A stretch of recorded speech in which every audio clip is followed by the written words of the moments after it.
Welcome back to Football Social Daily, the award-winning Premier League podcast. Now, after 37 games, we're almost at the end of the season, and so it's time for us now to choose our Football Social Daily FC. Who will be our team of the season?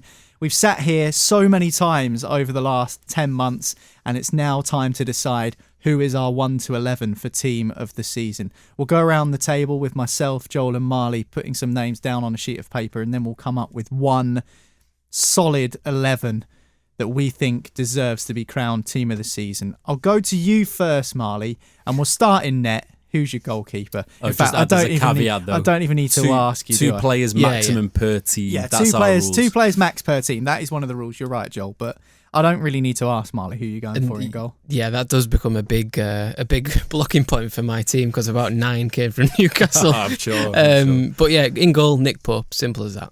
Yeah, I've got Nick Pope. Well, I was struggling because of that rule of only having 2 players from every club. I couldn't pick either Ramsdale, David De Gea or Nick Pope, so I would have had to go for someone completely left field. So I'm happy to write Nick Pope down and concede that as the goalkeeper in our team of the season. Understandable choice. He's conceded just 32 goals at this point, 37 games into the Premier League season. One of the tightest defences in the Premier League. Maybe a case of David De Gea, most clean sheets, but I think we're all in agreement that Nick Pope is the guy. All right, let's start in the defence. Are we playing a back 4? I think we all are, aren't we? I've got a 4-2-2-2. Okay, Ralph Rangnick over there. We'll start at right back. Because it worked really well for Rangnick. I hope it works for me. I've gone for Trippier. I think he's just been far and wide one of the best right backs in the league. And again, I think with Newcastle, you have to pick more defensive players, not to take away from their attacking ones, but I mean, the defensive record kind of speaks for itself this season. I agree. So that's 2 Newcastle players in the side because, Marley, even if you've gone for someone else, it's unanimous between me and Joel. I think you've gone for Trippier as well, haven't you? I have also gone for Trippier, and this team's going brilliantly so far. But, very creepily well. And also, we've only been doing this 2 minutes, and we've agreed on 2 players. That's a miracle. This is the way to do it. It's all downhill from here. Right, I was lucky enough to watch Kieran Trippier against Leicester on Monday. First time in the flesh this season. Thought he was outstanding. Thought he was really, really impressive. And you can see why he's been so good for Newcastle this season. Right, we're moving on to centre-backs now. We'll go back to you, Joel. Who's your right-sided centre-half for team of the season? I've gone for Saliba from Arsenal. Me too, mate. Oh, wow. Have we got the same team? I mean, I think the key difference was I wouldn't have picked him a couple of weeks ago, but after they capitulated when Rob Holding came into the defence when he got injured, I think that just said everything for me about how important he is. Maybe it's not a coincidence that Arsenal stopped winning games when Saliba that was my reason. Was out of the team. Yeah. I've put Saliba as well. I think you have to take into consideration this is his first season in the Premier League, even though he's been at Arsenal a while. He was out on loan, so he's come in at, I think, just 21 and done an amazing, amazing job in the Arsenal defence. So, again, Marley, unfortunately for you, regardless of whoever you pick, it will be Saliba in the team. Curiosity. William Saliba. Oh my God, a hat-trick. Unbelievable. This is boring. Everyone's listening to this going, oh God, by the way, we've not conspired before this and said, what are you picked? We don't know each other's teams, by the way. We should say this. We do not know each other's teams. Okay, Marley, this is maybe where it all unravels. Left-sided centre-half. Right, well, originally I put Lewis Dunk, but because of the 2... Great season. Because of the 2-man per team rule, I took him out. That means you must have a lot of Brighton players. I've got 2 Brighton players coming up, but not yet, because I've actually gone for Lisandro Martinez. Wow, okay. Someone who you were part of the Jamie Carragher club at the start of the season saying that he's too short, he's going to get found out in the Premier League. Absolutely. It's not like me to take the mick out of a short man. You said he's going to get He's a man after my own heart. He's small and aggressive. Right. He's me. He's erased that comment from his mind. I have. Okay, Martinez. No, he's been good. And Man United have been not as good since he got injured, so his impact, same as Saliba, has been really good. Okay, Joel? I've gone for Martinez as well next to Lewis Dunk, just to slide him in I had to get him in. Martinez and Dunk. Hang on, you're playing, how many centre halves have you got? But Martinez, come on, he's left footed, just let me have him in. I'm having him as left back. What, Martinez left back? Well, Martinez is in the side because you two have both agreed on him. I don't know what system we're playing now. Joel's picked 11 defenders. Joel's got 8 at the back. Gareth Southgate on us. I had to put him in. Martinez, like you said, without him we look pretty bad. Yeah. And then Lewis Dunk, one of the main reasons. I think for me, he's been the most impressive in the fact that he's adapted to De Zerbi's system so well, which I didn't think he had the capability. So have you both got Dunk as well? Did you put him in? No, You I said didn't- I was going to put Dunk in, but we're picking centre back, so I Yeah. went Okay, Martinez. so let's do Martinez. Okay, then. so So you- you've gone Martinez as I've well. got You've both Martinez. gone Martinez, so Who you he's in gone? the team. Yeah, I next went to for Saliba. Nathan Ake. I know he's been playing left back for Manchester City this season. I went for Nathan Ake, and I'll enough. tell you why. Because I've put Luke Shaw as my choice for left back. And Okay. Luke Shaw has also played left centre back this season. Underrated So choice, you can Shaw. either So put you've Luke gone- Shaw yeah, or right. Ake, whichever position you want. One of them is going to be Is in our the side. final team still having to follow the rules of 2 max per club? Yeah, absolutely. All right, I think so probably we're moving on to left back Shaw, now. So isn't it? I mean, you can put Shaw in, you can So put you've- Ake in. You've gone Shaw. You've gone Martinez at left back. Well, Is that next right? to Dunk, yeah. Well, Martinez is in as centre back. He's in, so it doesn't matter what All right, position so he's in. we'll have to decide on the left back. But in your actual team, you put Martinez left back, where he's not played all season for Man U. Yeah, but all right, just let's call it the Pep system. Someone always does this. No, Every year they we're doing put it- someone. it's the I've got to put him in, so I've put him on the left wing. It was all going so well Right, 4 okay. minutes ago, and now it's falling apart. Oh, as it's all we'd gone expected. to all gone to pot. Go on then, Marley. Who have you put as your left back? Purvis Estupinian. Okay. I think he's been really good, and Cucurella's crap. I always said Cucurella was crap, and Estupinian has proved that by being better than Cucurella ever was for Brighton. So he's in for me. Okay, so our choices are Ake, Estepinian, or Luke Shaw, and we're going to have to come up with an agreement between us about who we're putting as left back.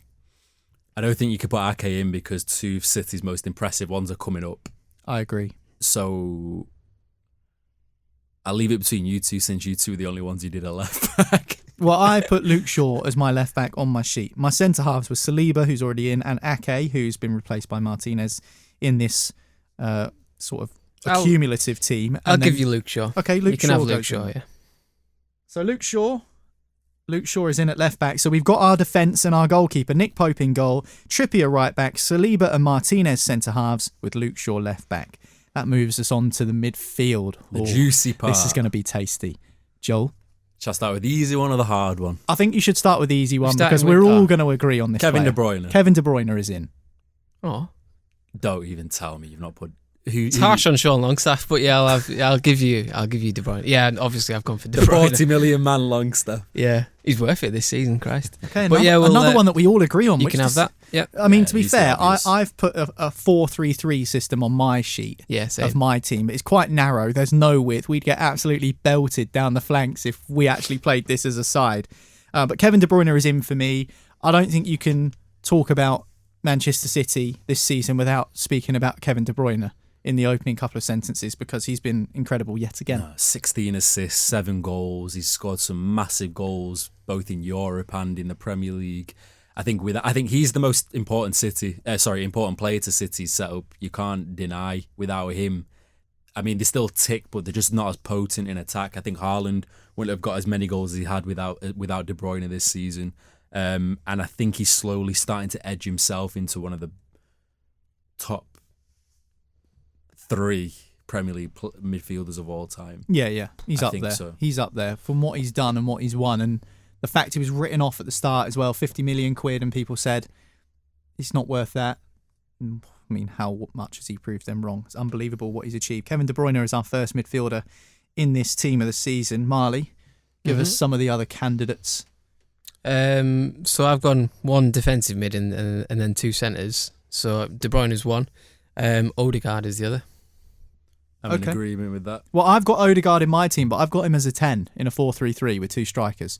So Odegaard goes in the side, regardless whether you want him in midfield, What? further forward. You've got him as a 10 in a 4-3-3 with 2 strikers. Yeah, Was so that your false nine or there's something? 2 and then 1 in behind. Ah, Like I said, it's a that's- really narrow 4-3-3. So I'd argue that's not a 4-3-3. I do. 4-2-3-1.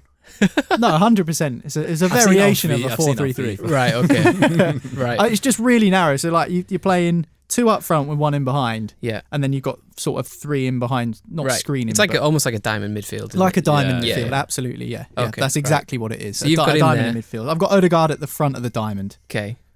So Yeah. he's in. I think that's whether he's in central midfield or whether he's in the number 10 He position. can drift. He Yeah. can do what he wants. One of the most impressive midfielders. I still can't believe. We've all gone for Odegaard, but he's a captain of Arsenal. Yeah. They've had an amazing season. He's still just 24 years old, and he's the closest I can think of a player that reminds me of Frank Lampard. since Frank Lampard because the way he makes runs into the box, he scores goals, he leads with the way he plays and not necessarily with his physicality or his vocals or anything like that. Frank Lampard was very similar, and that's why he reminds me of Lampard. But, I mean, regardless of that, he's had a great season. It still surprises me. I can still remember him going round to every single Premier League and European club when he was 16 with his dad. And every single club in Europe were trying to sign him, and obviously he ends up at Real Madrid. He was in the Castilla team for a long time, and I was thinking, that's it for him. He's going to end up going back to going to Molde or loads of loans as well. Yeah, and the fact that he's ended up being one of the best Premier League players this season, 15 goals, 7 assists, I think it's pretty unprecedented. And the fact they paid 32 million for him, I mean, that looks like a snip now, doesn't it? Yeah. Okay, well, Ødegaard is in. That means we've got 2 of our midfield sorted, Kevin De Bruyne and the Arsenal captain. Marley, give us a third option. My third midfielder was a new signing, João Palhinha from Fulham. He's brilliant. I love him. I think he's one of them players who I would have wanted Newcastle to sign because I think we need an anchor man, and he's one of them. He's an absolute nailed on for a yellow card every week, but it's because he's tackling everyone, he's sliding everyone, he's aggressive, wins the ball back so much. I think he's been huge for Fulham's season, really. I think he's been as important as Mitrovic, really, in his debut season. So I think he was he 20-something million from Sporting? Yeah. Brilliant signing. Okay. So he's in mine. Marley's gone for João Palhinha from Fulham. I chose Casemiro for very similar reasons to what Marley said. He's come in obviously with a much higher profile than Palhinha, but he's glued that Manchester United side together, and you only need to look at their record with and without Casemiro this season to see how influential he's been. You've seen him up close and personal, Joel, being a Manchester United fan. He was one of my choices. Was he one of yours? I've gone for McAllister from Brighton. I just think after the World Cup, his game and his status is just elevated times 10. Every single thing that Brighton do goes through him. When he played against Manchester United at Wembley, he was so press resistant and so controlling in that midfield that I was just so surprised. I didn't anticipate the levels that he's gone on to after that World Cup, honestly. In terms of his overall games, just in terms of his attacking, he's so potent. In terms of his defending, he's great. In terms of his passing, he's so assured. And I just think if Liverpool get him, I think it'll be a really, really smart signing. But yeah, for me, I think McAllister has to be in there. Don't think we're going to agree on a final central midfielder if we're playing 3 in the middle. So I think we should move on to the forward positions and then maybe rewind back to the midfield before we start descending into chaos. I've got them written down. Don't you worry. I won't be forgetting about those. Right, let's move on to forwards. And we've all chosen Erling Haaland, haven't we? Surely. Yeah. Erling Haaland's in the team. I mean, what is it? 50 goals this season, a half century for Manchester City. I thought you went for Weghorst. Marley Somehow I did not go for Weghorst, yeah. So Haaland is in, potentially could be the greatest striker we've seen in the Premier League if he continues on this trajectory. I know Marley won't like me saying that as a worshipper of Alan Shearer, who is still the record holder in terms of Premier League goals for one single player. But let's see him come back from 2 serious knee injuries before he... But what Haaland's done at the age of 22, yeah. it's unbelievable what he's done, Marley, isn't it? Yeah, it's ridiculous. He's come in as all sort of hype and everything around him, and the wages and the price tag and what have you, and he's surpassed that. I think people say sometimes he doesn't get involved in the game as much, but you don't need him to when he's scoring. How many Premier League goals has he got? 36 now. Yeah. It's just madness, isn't it? 36 goals. I think he's averaging. There's 38 games in a season. Yeah, he's averaging a goal like 0.72.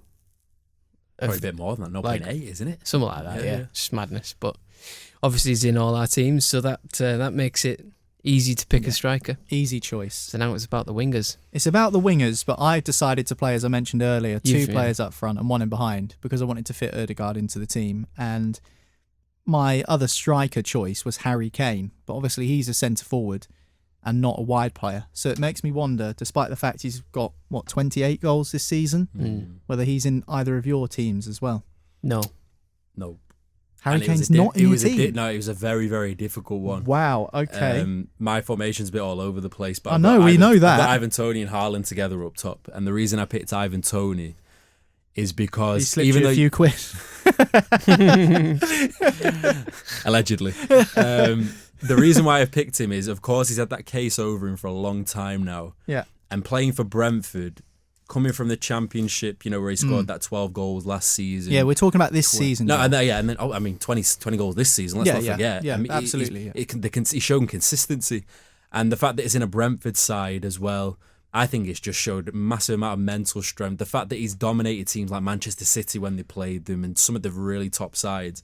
I think for me, he's gone under the radar slightly just because Harry Kane's his output's a little bit better.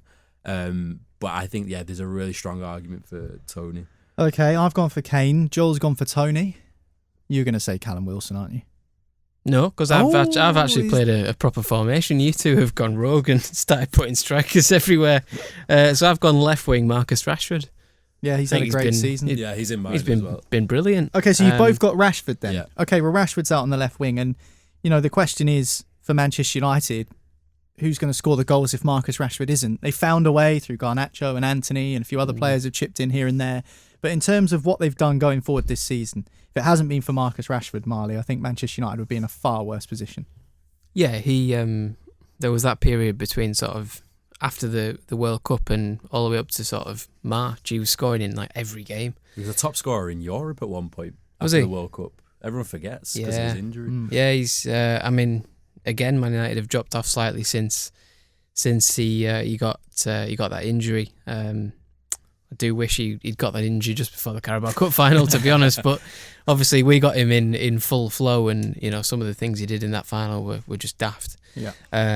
So yeah, he goes in for that reason. I think there's no left winger that's near him, in my opinion. No, he's had an amazing this season. Martinelli's been really good, but Rashford has been just something else. So he's in for me. The only problem is you've both agreed on Rashford, but we've got Martinez and Shaw in the side, which means we can't have more than two players from one club. So one of them is going to have to leave the side. We'll come back to that in a second, because is there anyone else you want to throw in terms of forwards? Right winger, maybe? Struggling boys now, aren't we? People listening to this are going to be screaming Mo Salah, and I know it, but you can't just... Have you gone Tony, Haaland and Rashford then? Look at my formation. It's like a 4-2-2-2. All right, so Joel's holding up a piece of paper with the formation on there. It's quite simply not a formation. It's a 4-2-2-2. So right, okay. Right, so this is the side we've got so You've far. basically got Tony behind Haaland, which is absolutely bizarre, but never mind. I'll put him next to him. We've got Nick Pope. Well, you should have done that on your paper. Go on. I'm Guardiola. Carry on. We've got Pope, Trippier, Saliba, Martinez and Shaw, Kevin De Bruyne and Ødegaard and Erling Haaland up front. That is 8 players. Marcus Rashford would be out on the left wing, who you've both agreed on, but you can't have Lisandro Martinez and Luke Shaw and Marcus Rashford, because that would make it 3 players from Manchester United, which would be breaking the rules. So we're either going to have to take out one of Martinez or Shaw, and maybe that's where you put Lewis Dunk in. Dunk or Estupinian. I think Dunk's been probably a little bit more... Okay, so we're taking Martinez out for Lewis Dunk. Whoa. He's missed the last 2 months of the season with injury. Who's been better, Shaw or Martinez? Shaw's been fit all season, so you got to put Shaw in. I'm going to put Shaw in. I think he's been super underrated this season. Shaw at left back. Okay, so Dunk's going in then. So Dunk comes in. So we've changed our defence. Pope, Trippier, Saliba, Dunk and Shaw, Kevin De Bruyne and Ødegaard in the midfield. That puts Marcus Rashford on the left wing, Erling Haaland through the centre. We need now a right winger and a final central midfielder, and we are done. Yeah. So who's playing right wing? Did any of you choose a right winger? So as the only person who's chose right winger in the room... Well, I chose Harry Kane because I wanted to. I don't think he plays on the right wing. No, exactly. And do you know what? My right winger doesn't actually predominantly play on the right wing, but I've seen him pop up there. Kaoru Mitoma. He normally plays left midfield. Do you think he's in place of McAllister? He's been so impressive. He's been good. Mitoma. He's been so impressive, but I watched a couple of Brighton games and he frustrates me because I don't want to call him lightweight, but he throws himself about a bit, and I don't like it. I know it's a big thing to accuse of a player. He was like, I was going to pick Saka, but in the box, like the Arsenal thing. In the box, winning penalties, taking people on. He's unbelievable. Mm. But I do think that sometimes he takes the easy option, which is to fall over rather than to try and actually get an assist or score a goal. I thought that about Eze as well, but never mind. Who All else? right, well, Marley's gone for Mitoma, so there's a suggestion at least. To a 4-3-1-2. 2 strikers, 1 attacking mid. Or you just get Harry Kane in the bloody team. What's your affinity with Harry Kane? Because Well, it's to the be Spurs, fair- and then you don't have to worry about picking someone else from another club because you've already got 2 players. Tottenham don't have anyone else. My boy Ivan Toney's just sat there on the wing. No, we can have Ivan Toney on the wing if you want. Nah, in the Why don't we wings, just I play mean. 4 strikers? To be fair, Joel's onto something there. If we do play 4-3-1-2, then we don't have to pick a right winger. We can pick a second centre forward, and we can argue whether that's Rashford or Kane. Right, so let's do the midfielder. Who's going to be next to De Bruyne, Odegaard? Well, my choice was Casemiro, but can't have him. So who was yours, Marley? Mine was Palhinha as the defensive. And yours was mid. Alexis McAllister, Alexis McAllister. which means that would be our quota of 2 Brighton players with Duncan McAllister. I'd swing towards McAllister personally. So would I, actually. Okay. All right, Because McAllister. we can't pick... Like, I would pick Bruno, but we've got 2 Newcastle players. Yeah, I would also pick think he needs Botman a- at he has had a centre-back, but we've breakout got season, Okay, we're all in. McAllister. So that's our midfield. Our back 4 is Trippier, Saliba, Duncan Shaw with Nick Pope in goal, Kevin De Bruyne, McAllister and Ødegaard our central midfield. Rashford on the left wing, Erling Haaland on the right, and are we going to Erling Haaland through the centre and then someone on the right, or are we going to put Rashford up front and put someone in behind? We probably need... Yes, we need a right winger or an attacking midfielder. Or you just play a front 3 of Kane, Haaland and Rashford? I think we're going to have to put Kane in because he's not letting this one go. No, I'm saying he it's has such had an I mean, easy where- choice. Yeah, it's not like he's been crap by the way. I It's mean, an easy choice. where would Spurs be without Kane? Yeah, they'd be battling for They'd be relegation 11th, probably. 12th. But I think the Christ. argument is exactly what you said, Marley. There's not really many other right wingers you can think of. I mean, Salah's had Salah's a had a good decent year, season. You can't But put- if no. that's the thing, if Salah had his best season, Liverpool would be in the Champions League spots by now. And he was went very non-existent in quiet that first when half of the season. yeah. So I wouldn't put him in for that. So yeah, I think it would be I Kane. mean, if it's between Kane and Matoma, for example, I think you got to put Kane in, haven't you? Yeah, put Kane in the number 10 role. It's just the fact that Tottenham Haaland is so and Rashford bad up that everyone's front. forgetting that Kane has been the one who's propped their club up. Yeah. I think that's a So- great shout. Harry Kane, he can play that deeper role. We've seen him do it Yeah, loads. He yeah. drops deep, collects the ball. Yeah. All right, Make I think our we've own rules decided on our this show. team, lads. I think we got there in the end. So go on to your final after a announcement. What is it? After a flying start, here is Football Social Daily FC for the 2022-23 Premier League season. The rules are you can only have 2 players from any one club, and this is what we've gone for. Nick Pope in goal. Great season. Kieran Trippier, Saliba, Dunk and Shaw as a back 4. A midfield 3 of Kevin De Bruyne, McAllister and Martin Ødegaard.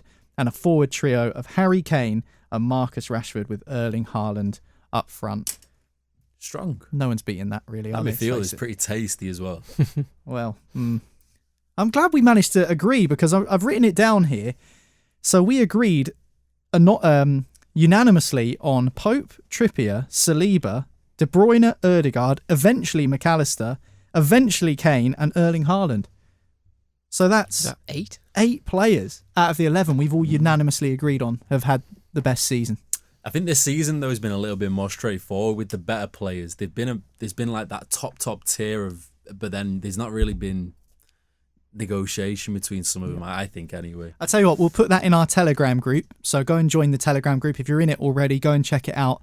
We'll put that team of the season that we've selected in there. We'll also probably put it on social media as well. And it will be debated, I'm sure, long into the rest of the week. But the final day of the Premier League season will be upon us on Sunday, where we'll find out who will join Southampton in the Championship next season. Will it be Leicester? Will it be Leeds? Will it be Everton? We will find out then. So join us tomorrow as we look ahead to those matches. But from us today on Football Social Daily, that is it.